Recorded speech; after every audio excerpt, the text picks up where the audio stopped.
자신도 바꾸고 세상도 변화시키는 그런 분, 그분에 대해서 예, 한 번씩 목사님이어도 좋고 그분에 대해서 소개해 주셨으면 좋겠습니다. 저는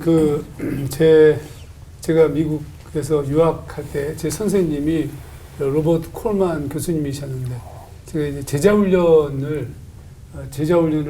이제 한국에 사다가 좀 더 깊이 있게 잘 훈련받고 싶어서 이제 그 교수님 밑에서 공부를 했었습니다. 그런데 그분이 쓴 책들도 몇 권 번역하면서 그분이 하신 얘기 중에 굉장히 아주 충격적인 얘기를 하나 들었는데 당신의 어머니를 월드 크리스찬으로 부르는 거예요. 그러니까 어떤 분이실까? 로버트 콜만 교수님은 아마 아시는 분들은 다 아시죠. 대단한 분이신데 그러면 어머니는 얼마나 대단할까? 이렇게 생각을 했었거든요. 그랬더니 이분이 하는 얘기가 당신의 어머니는 한 번도 어머니가 살던 동네에서 벗어나 본 적이 없는 분이다. 그러니까 무슨 해외에 나간 적도 없고. 근데 월드 크리스찬이라는 말 자체가 좀 이상했어요. 그게 무슨 말이냐 하면 당신의 어머님이 이제 생활하면서 이렇게 무슨 이렇게 조금씩 그 전략을 해가지고 돈을 이렇게 저금했다가 선교사님들한테 보내기도 하고, 그리고 당신의 어머니 주방에 가면 부엌에 위에 줄들이 이렇게 걸려 있는데 그 줄마다 각 나라의 기도 제목들을 이렇게 집게로 다 꽂아서 때마다 시마다 기도하고, 그리고 가정용품들 줄이면서 절약하면서 그것으로 헌금해서 선교사들 후원하고.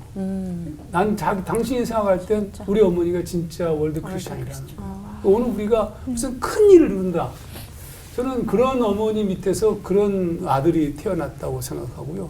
오늘 우리의 어머니들, 오늘 그래서 몰래 기도하고 눈물 흘리고 있는 여러분이 진짜 멋있는 크리스찬이고 세상을 바꾸는 분들이다. 이렇게 좀 격려하고 싶었습니다. 네. 저요? 저는 그 성경에서 한번 찾아봤어요.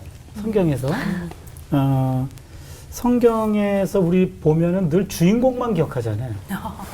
그렇죠?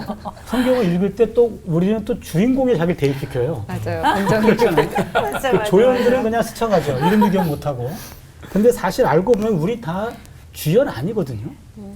우리도 조연이고 그 다음에 등장인물 정도밖에 안 되는데 이 역사의 무대 속에서. 근데 우리는 왜 주인공만 볼까? 성경에 보니까 엘리야 시대 때에 아합의 왕궁 맡은 자라고 있어요. 오바댜라고 있습니다. 잘 기억 못할 거예요. 오바댜 선지자는 알아도 이 왕궁 대신 오바댜인데 아주 고위 관리예요. 아합의 최측근이에요. 아합이 개인 일까지 부탁할 정도로. 그런데 그 당시 문제는 그 온리 야위즘, 오직 야훼만이 하나님이십니다 라는 신앙을 가진 사람들이 있었어요. 엘리야를 비롯한. 근데 아합의 와이프가 이세벨이고, 그쵸? 그 다음에 거기는 시돈의 공주였고, 이 바알 종교를 가지고 왔고, 그래서 종교 관용 정책을 폈고, 야훼만이 아니라, 왜 야훼만 신이야? 신이 얼마나 많은데, 그냥 신 문제만큼 오픈하자. 이래서 종교 관용, 내지는 종교 혼합, 그리고 내면적으로는 바알 우선, 이런 정책을 편 거예요. 그러다 보니까 엘리야 같은 사람이 무슨 소리요? 신은 한 분밖에 없어. 다 잡아들여라. 그런 거죠.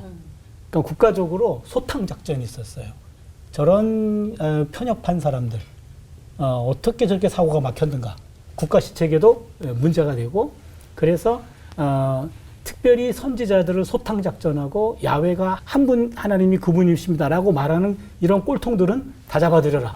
이렇게 된 거예요. 그 상황에서 이 오바댜라는 사람은 야훼를 매우 경외하는 사람이라고 나와요. 그러면 이게 어떻게 해야 되나요? 이 상황에서. 이분이 어떤 행동을 했냐면 100명 정도의 야훼 선지자들을 굴에 숨겨요. 50명씩. 그리고 조용히 먹을 양식을 공급해요. 그리고 나중에 이제는 그 위기 속에서 요 상황에서 본인이 한 일은 현실과 타협하지 않았고 야훼 신앙이로서의 이상과 절충을 한 거죠.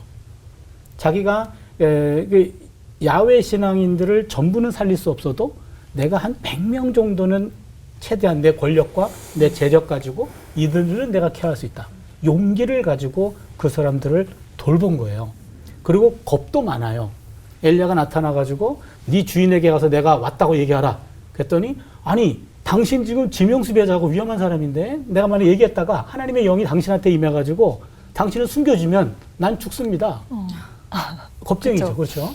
이런 겁 많은 사람이지만 자기의 능력 안에서 자기 할 일을 조금씩 하는 거죠. 나중에 바알에게 무릎 꿇자 한 사람이 7,000명이 있었어요. 7,000명 가운데 100명을 이분이 섬긴 거죠.